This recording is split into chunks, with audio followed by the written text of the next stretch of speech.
Okay, everybody, welcome back. Today I am going to start on a new project that I've been wanting to do for a little while.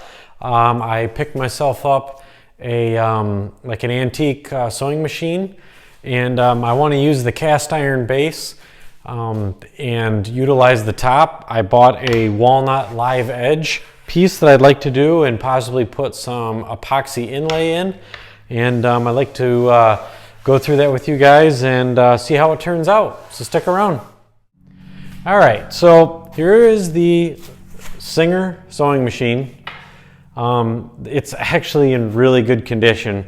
I feel kind of bad. I've actually gotten some flack from some people that think I'm kind of crazy for doing this, and this is something that should be redone and put somewhere, but I really have no use for it other than I kind of wanted to make something a little bit unique, a little bit with the old and a little bit with the new, with the walnut top. But this thing is really awesome. It's got rabbeted drawers, middle drawer. It's just really cool. I was thinking about utilizing the top for it's in really good shape. I was thinking about using this top for building like a bench, but putting this in with it somehow and like for a bench top bandsaw or something, but you know, we'll see how it goes. But I'm gonna go ahead and let's get this top removed and see how it looks, and then I will figure out what I need for dimensions. This is the walnut top that I'm going to use. This is what I want to put epoxy in, I think. And I don't know if I want to cut from this end or cut from this end. It depends on what length I need. But let's get started. All right, I finally got the top off. That was kind of a pain. Some of the screws, you know, these were old. There was one, the screw head was actually broken off, so I had to kind of chip away at it and kind of turn the screw head a little bit at a time. But you can see here this thing still works. So I think what I'm going to do is I really thought about go ahead and taking this whole thing apart and actually repainting it and everything. But I kind of like the look. I cleaned it all up. I like the looks of it. It looks worn but still in good shape. So I don't really want to ruin it by spray painting it with new black paint, and I kind of like the look of it looking really old. So let's get started on the top and figure out what we're going to need for dimensions.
All right, guys.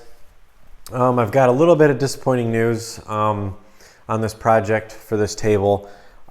It is complete, but I was not able to get the rest of the build in the video. The phone that I use for taping just kind of took a crap on me, and I had to get everything repaired and back, but I wanted to continue on the project anyways. So I'm going to go over some of the things that happened, some of the things I'd do different the next time, and talk about the finish that I used and the steps that I did for that, and show you the end product. But let's get started on that. So the first thing that I did is the last video that I made that you guys seen is I was pouring the epoxy. I didn't realize the hole for that was as deep as it was. So when I put painter's tape on the bottom, it actually started to leak through the painter's tape. It was just too much epoxy, I think, for it to handle.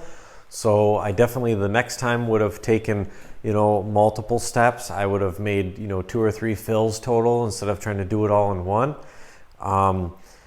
Luckily, I kind of thought that it might do that, so I kept checking it periodically, like every 10 minutes, and I caught it in time. I made a slight mess on the table, but I was able to get it outside and just kind of let it set up, make the mess, and I'd clean it up later. Really what it did for me is it just made a lot more sanding, which is no big deal, but it took a long time sanding. And that was really the only thing that I would do different. I still had to go back and do another fill of some spots where the table, I didn't have the top quite level, so when you move it, all of a sudden it would just go away and air bubbles would show up. So I had to go and repair that. The only thing that is when it was all said and done, I had a couple little holes that you could see, and I don't know if you guys have seen it, but I used the CH glue trick where I just put a little bit of, or CA glue, sorry, on the wood, and then I'd do the activator and it would harden right up and I'd sand it. That's a pretty nice trick to use. But other than that, what I ended up doing is I started with 60 grit and I worked my way all the way up to 320. I went 60, 80, 120, 150, 220, and then 320. It was a lot of sanding, but it was well worth it.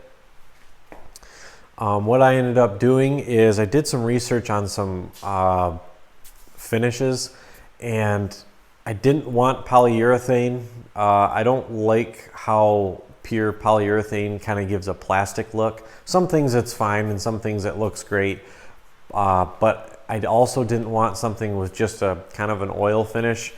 I wanted something that kind of gave it that hardness, but also could be longer lasting, and I wasn't even sure if there was things out there that could give me that. But I actually found on a video, I can't even remember it now, he was doing some tops, and turns out that the company that this product that he uses is actually a local company where it's close to where I live. They're only about an hour away of where they manufacture this, but it's called Emmett's Good Stuff. I actually never heard of it until the last couple weeks or so. They say it's food grade, but in the ingredients it does contain, it's a 45% oil modified polyurethane resin. It contains some mineral spirits, but this stuff, people use it on their butcher blocks and things like that. You can actually, people use it, on anything, their bowls and stuff like that.